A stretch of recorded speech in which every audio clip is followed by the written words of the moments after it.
Leading up to this season, the biggest thing going for the Warriors was their depth. However, not a lot of people bought into that, and you can't really blame them considering we haven't seen it in action. The most we've seen was 2 Buddy Hield explosions, and that's about it. But then Steph Curry got injured, and not too long after, Andrew Wiggins. So with 2 of the leading scorers unable to play, the depth was about to be tested, and let's just say they passed with flying colors. Buddy Hield once again proves to be an absolute sniper, racking up 28 points in just 28 minutes. And the way he's getting these points is just unreal. Here he is at the logo. At this point in the game, Buddy has made 3 straight threes, and for some reason, the Pelicans decide to run a zone, and Buddy took advantage. He passes it to Kuminga on the wing. As the zone shifts over, Buddy is now left open. Kuminga passes it back, and Buddy just lets it fly. Now here he is off the ball. Looney goes to set a down screen. As Buddy comes up, Brandon Ingram decides to go under the screen and attempt a cutoff. Buddy recognizes this and stays more on the wing, forcing Ingram to take a longer route to contest. And by the time he gets there, it's too late. Hield 3. Why not? Why not?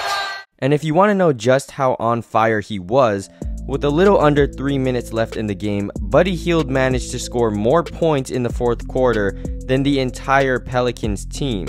And here's the crazier part, it took him 8 shots to do that. It's now 3 out of the last 4 games that Buddy Hield is the guy blowing the game open offensively. In the first 2, he was basically the solo catalyst, but against the Pelicans, it was a different story. We all know the Warriors franchise is great at shooting, but they're also great at finding guys with water-based names. First, it was Jordan Poole, and now it's Lindy Waters.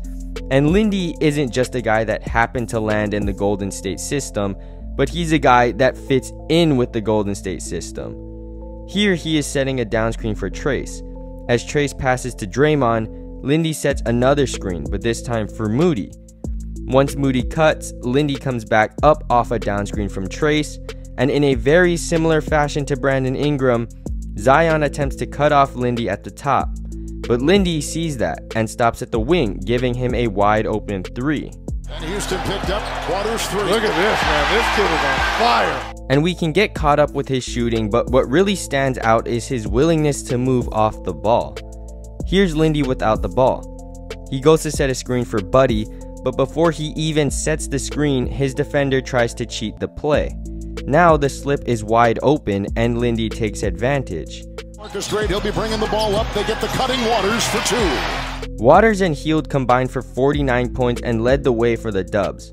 But 49 points isn't enough to win an NBA game, as we all know.